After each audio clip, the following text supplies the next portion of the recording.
Bonjour à tous et bienvenue dans ce nouvel épisode des Minutes du Handicap. Vous connaissez peut-être la dyslexie, mais il existe de nombreux autres troubles 10. Et si on les découvrait ensemble ?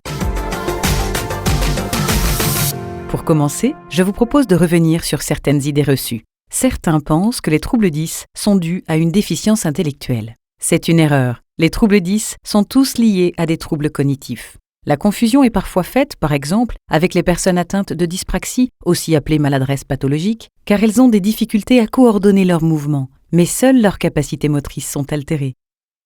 Le cerveau d'une personne atteinte d'un trouble 10 fonctionne différemment. C'est vrai, car le système cognitif est affecté. C'est le cas d'une personne dyslexique, dont certaines zones du cerveau associées au langage écrit sont sous-activées, alors que d'autres connaissent un pic d'activité anormale, ce qui rend difficile l'acquisition et l'automatisation de la lecture. C'est à l'enfance que l'on découvre l'existence d'un trouble 10. C'est souvent le cas. La plupart des troubles 10 sont découverts dès l'enfance car c'est une période d'apprentissage, mais un trouble 10 peut aussi n'être découvert qu'à l'âge adulte. Une personne qui présente un trouble 10 ne peut pas faire un métier intellectuel ? C'est faux, car de nombreuses solutions existent. Certains logiciels spécifiques sont d'excellents outils de compensation, par exemple pour les personnes dysphasiques qui ont des troubles de la communication orale, ou encore pour les personnes dysorthographiques qui ont des difficultés à écrire. On ne peut pas guérir d'un trouble 10.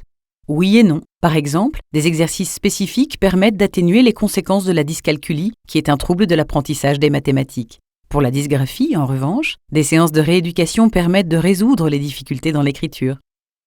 Et en chiffres, qu'est-ce que ça donne ?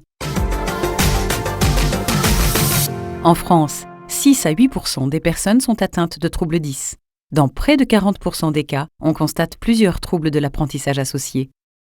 On répertorie 6 troubles 10 différents et le plus fréquemment constaté est la dyslexie. Que faut-il retenir dans tout ça ? Pour conclure, les troubles 10 sont des handicaps invisibles qui entraînent des difficultés dans la vie de tous les jours. Que faire si vous souffrez ou pensez souffrir de troubles 10 ?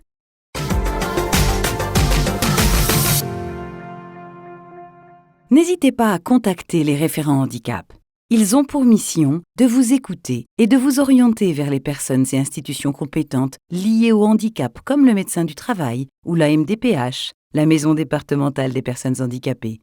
Les référents handicap sont à votre écoute en toute confidentialité. Vous en savez maintenant plus sur les troubles 10. Je vous donne rendez-vous le mois prochain pour un nouvel épisode des Minutes du Handicap.